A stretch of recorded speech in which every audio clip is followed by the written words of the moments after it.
Küreş ölüptü dese kim işinidu? Men ölüşüm tabii. Ama küreş ölmeydi. O məngü davamlaşıdı.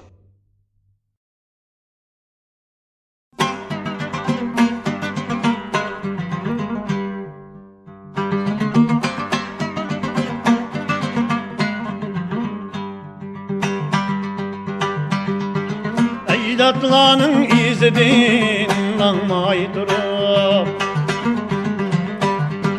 kısas üçün xəncərini almay durup,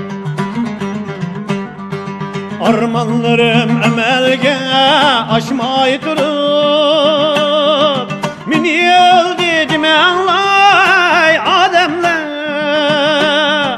Mən ölmüdüm, ölmeymən, yox ölmeymən. Mən ölmüdüm, ölmeymən, yox ölmeymən.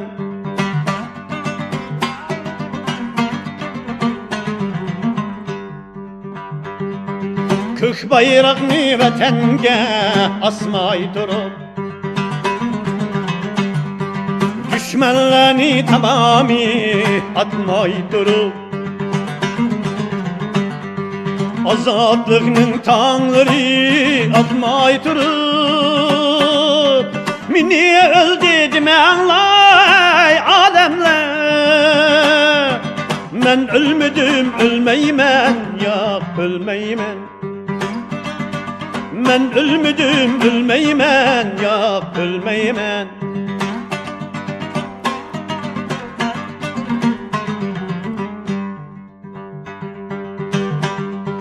Galibiyet marşını etmay durup,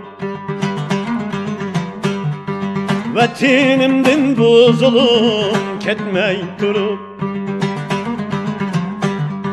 bütün dünya Uygur'unu bilmey durup, mini öldü demənlay adəmlər.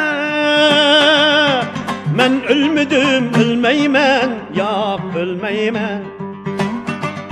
Mən ölmüdüm, ölmeymən, yox ölmeymən.